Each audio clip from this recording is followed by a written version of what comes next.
Hey everybody, it's Cooper here, and welcome back to another Answers video.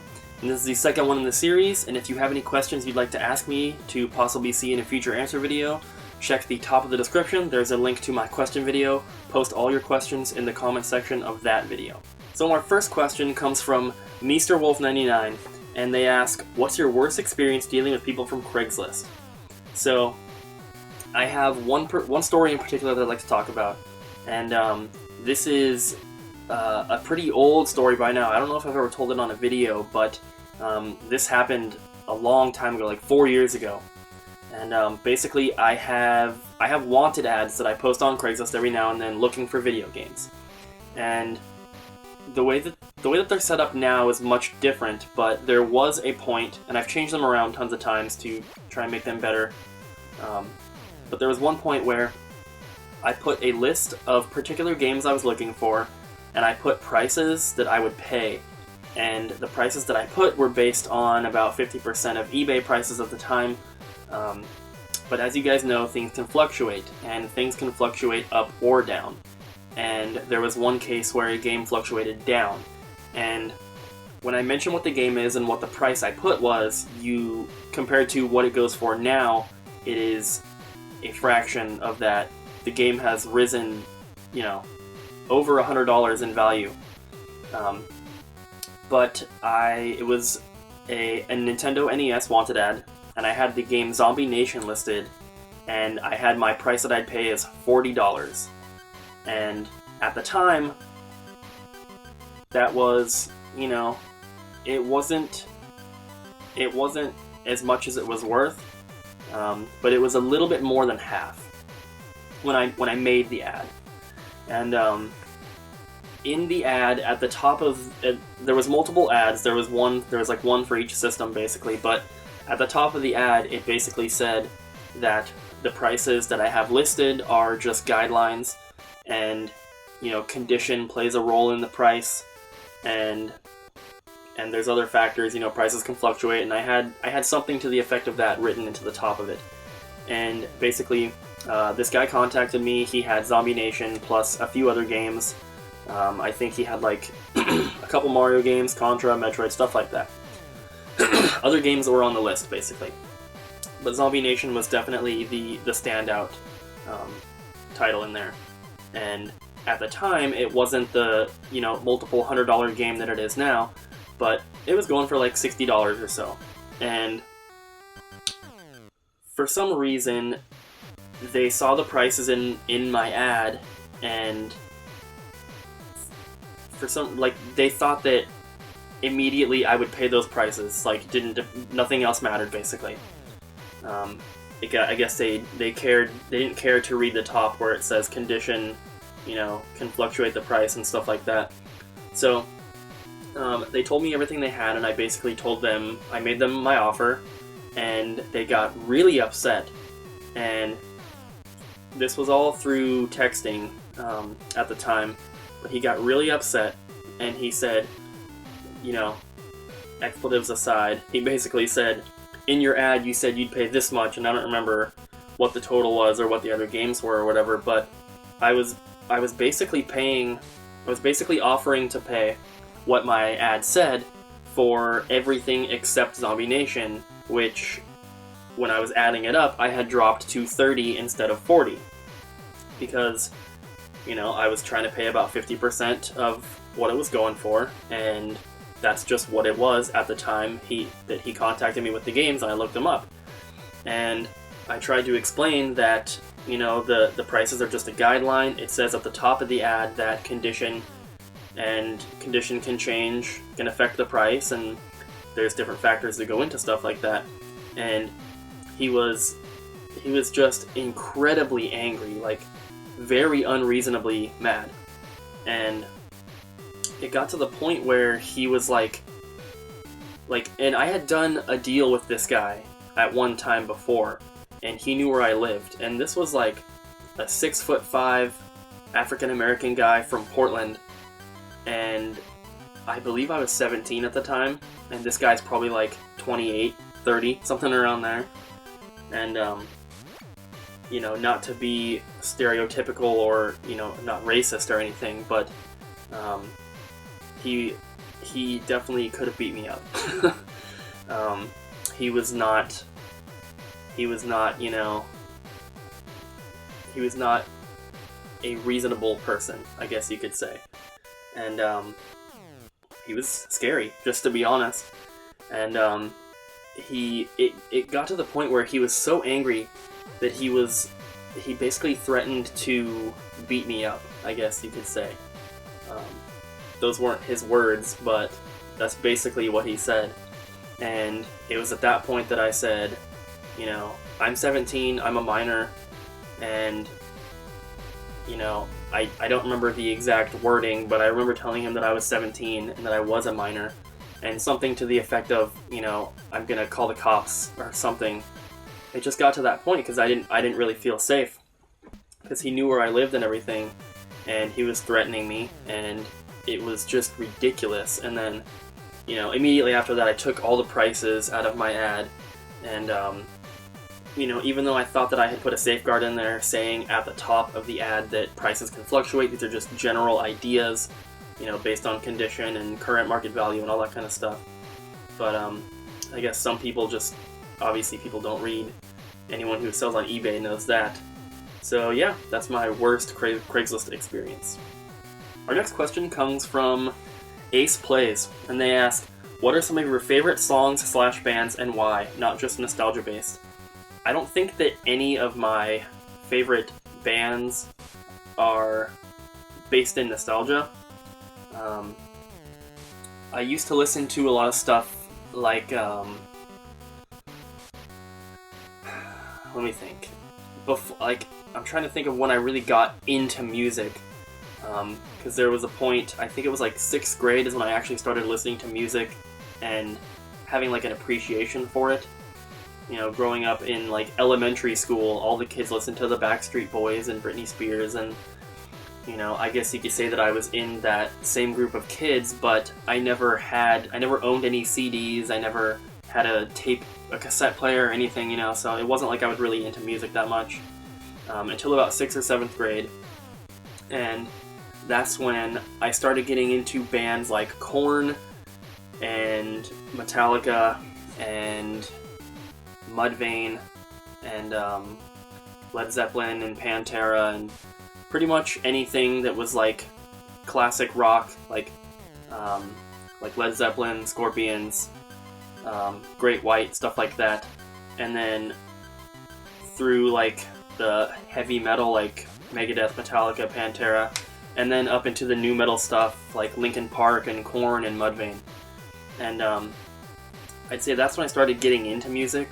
I don't really care for some of those bands now, mostly the new metal bands. I don't really listen to Korn anymore. I still do love Metallica, and I still appreciate bands like Led Zeppelin and stuff, but I don't really listen to them much. 7th and 8th grade, and then into high school is when I got into metal, into death metal, black metal, stuff like that. And that's pretty much where I've been up until recently. I started getting into some hair metal stuff like Motley Crue, Steel Panther. They're a newer band, but they play hair metal style. Van Halen, stuff like that. And I've listened to Motley Crue and Van Halen and stuff before, but I've been getting more into it in the past few years. So some of my favorite bands, I mean, it always changes, but currently I think my favorite band is probably Steel Panther, and then The Faceless is probably up there as well. Basically, I don't really like to say that I have a favorite, like one favorite band, because I listen to so much stuff. But I do have some music in my car that's always on rotation. So I guess some of those bands are Cattle Decapitation, Goat Whore, Bloodbath, Mayhem, Steel Panther, Rat, Metallica. What else? Motley Crue, Guns N' Roses, Anthrax, Cannibal Corpse, Jawbreak Cowboy, Veil of Maya, and I like some of the more lighter side of metal, I guess you could say, like metalcore stuff, like We Came as Romans and Miss May I. I've got some of those songs on there as well. What else? And then I like some of like the heaviest slamming brutal death metal, like Devourment or Septical Gorge or Abominable Putridity, Cephalotripsy. Basically, just lots of death metal and black metal. But yeah, that's basically it.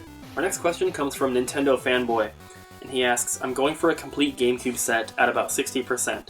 In your opinion, is it better to get the heavy hitters out of the way or save the big titles for last? I am going for a complete GameCube set as well. Obviously, you're much closer than I am at this point, but I was pretty close in my last collection. And I think I was about 80 to 85% complete.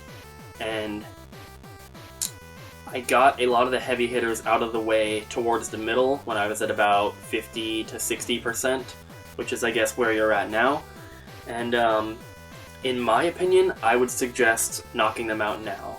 And the reason for that is, between when I was collecting GameCube before and now, the prices of all the heavy hitter games have gone up. And if you wait to try and get those games last, you run the risk of them going up even higher. For example, Cubivore, which when I was collecting before was maybe $50, $60, $70. Now it's like $100. Pokemon Box, if you want to get it with the actual cardboard box, the slipcover, the memory card, and all that. Before, it was maybe $150 to $250, and I think I haven't seen one pop up recently for under like $400, which I think is too much. I don't think that they're actually selling for that much, but they're definitely harder to find. What's a couple more examples? Chibi Robo, I just bought one last night at a game store for $50. I talked them down from $60, and it's going for like $60 to $70 on eBay. But that game before was about $30. So a lot of the expensive games are going up in value. Fire Emblem is like $100 now, and it used to be like $50, $60. So, in my opinion, you should get the heavy hitters out of the way now, and then, you know, once you do, it's easy sailing from there. I mean, GameCube games, you know, the common titles are not too hard to find. So, you know, I did the same thing with my Nintendo 64 set last time I was collecting. I had a complete set, and I got Sculptor's Cut like way before the end of the collection, and my last 5 games, I think, were, you know, they were all cheaper titles, and none of them, even complete in box, were over $30. And my last one was Jeremy McGrath's Supercross 2000, I think, or something like that. And, you know, I paid like $12 for it complete, something around that price range, and that was the last game I needed. So if you knock out the heavy hitters now, it's only going to make it easier to complete the set, so I would suggest doing that. Our next question comes from Rawambach70, and I probably butchered that, sorry. And they say Apple or Android. And I personally prefer Apple. I have a MacBook Pro, which I've been using MacBooks for a long time. I have an iPhone 6S. I've had other phones, but I believe my only smartphones have been Apple, and I really prefer the user face over Android. But I've never owned an Android phone, so I guess I can't really say too much about it. And it's not like that I'm an Apple fanboy or anything. You know, I do have a desktop PC as well at my parents' house.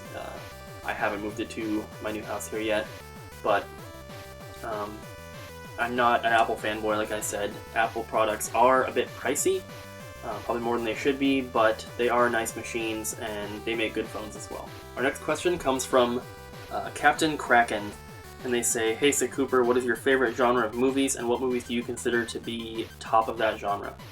So, I'm really not much of a movie person, and I enjoy TV shows a lot more. When I do watch movies, I guess my favorite genre would be either comedy or animated, and I really like the 3D animated stuff, you know, Pixar and DreamWorks and stuff like that. So I guess for animated, the top movies for me would be stuff like Monsters Inc. or Toy Story or Finding Nemo. I do enjoy 2D animation as well. But for comedy movies, I mean, comedy is such a subjective thing, so I can't really say what would be the top of the genre, because it's obviously going to be different for every person.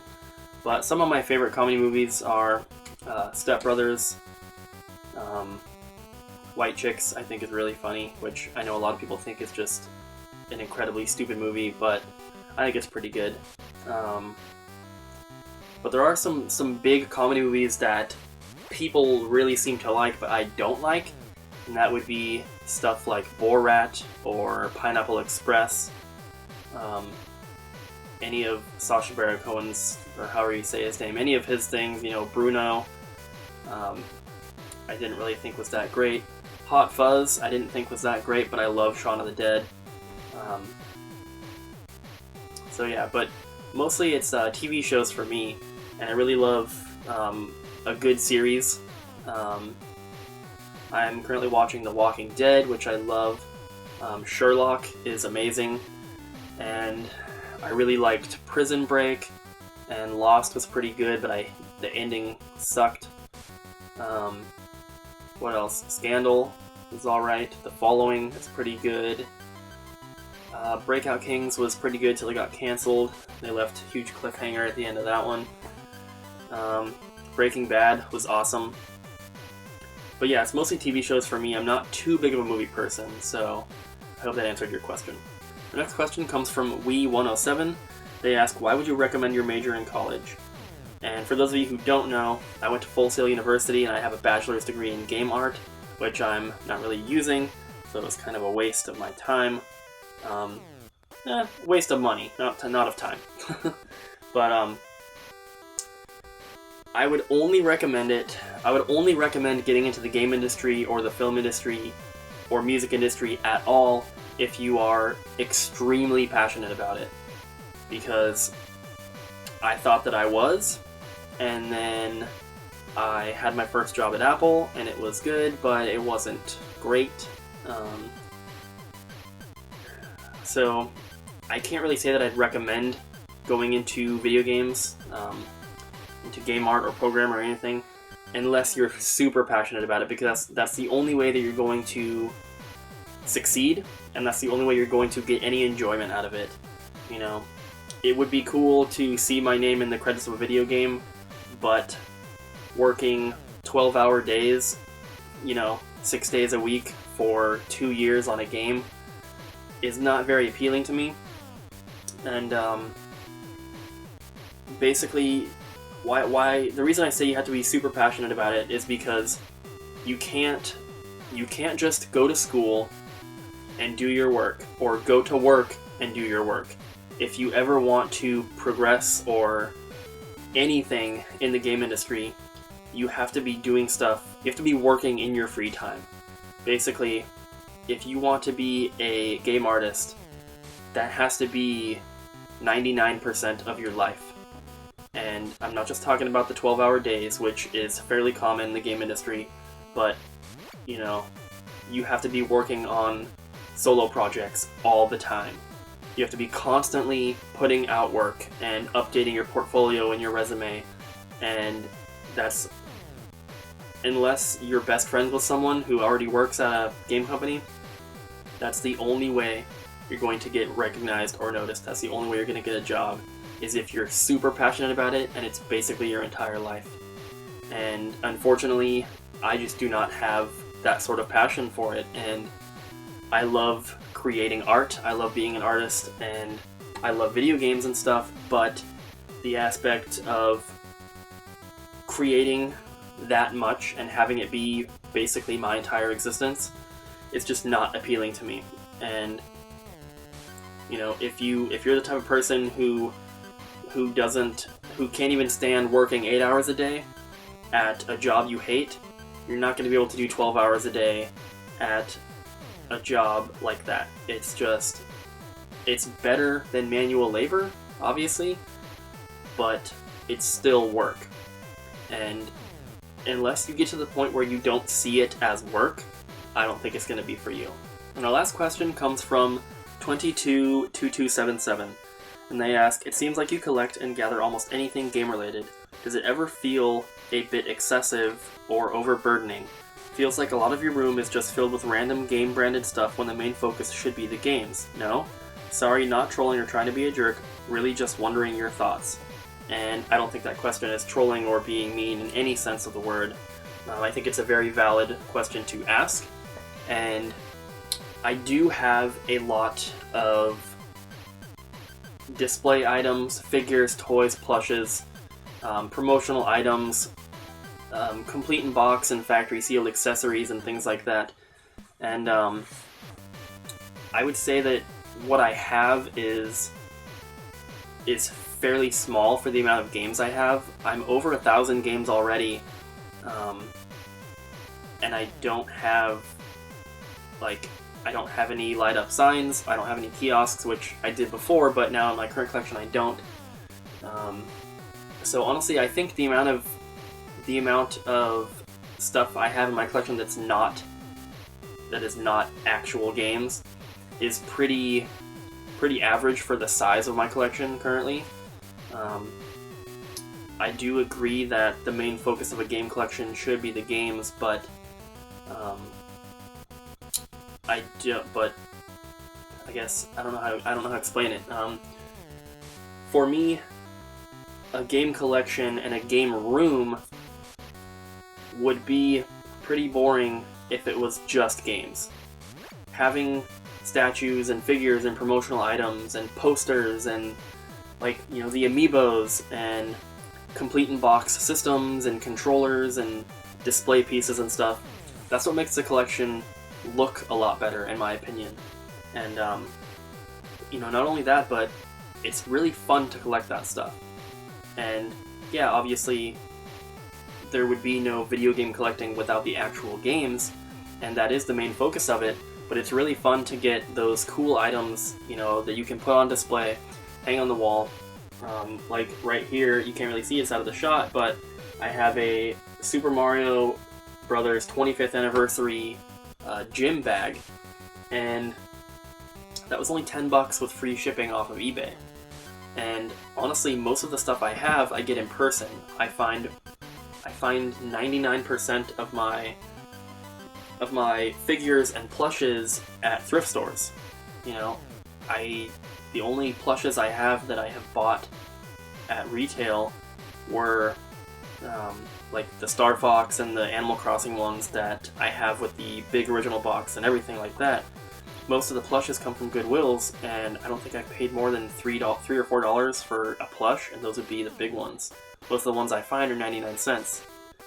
So I will agree that I have a lot of promotional items and a lot of display pieces and stuff like that, but to me that's what makes the collection a little bit more unique, because everyone has a copy of Mario 64.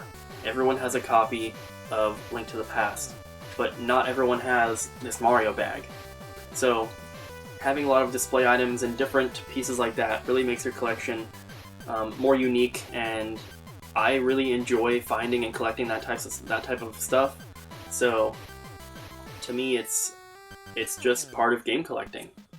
And yeah, like I said, I get most of my stuff from thrift stores and places like that, so it's not like I would rather, if I have $50 to spend, if I have $50 in eBay bucks, let's say, so I can only spend it on eBay, I'm not going to go and buy a bunch of figures, I'm going to buy a game. But if I go to Goodwill and they don't have any games, but there's a Luigi plush, I'm going to buy it, obviously. So that's just kind of how it works out. I think it's very fun to collect, and I think it makes my collection look more unique, because not every collector is going to have the same pieces, but a lot of collectors will have the same games, because the games are the focus. in some cases more common than the promotional items, and you know, a lot of people have the same games, but not a lot of people have the same promotional and display items. So that's just the way I see it, and that's the way that I like to collect. You know, I just go for everything, and yeah, I just think it's a lot of fun and it looks very cool. So that was our last question for this video. If you guys didn't see your question answered here, don't be afraid. I've taken questions that have been previously answered plus new ones that come in for this video here, and I'm going to continue to do that with my other answer videos. So like I said at the beginning, if you have a question you'd like to see answered, please post it in the comment section of the question video, which is in the top of this description. Click that link, it'll take you to my question video, and post all your questions there. So thank you guys for watching, and I'll see you next time.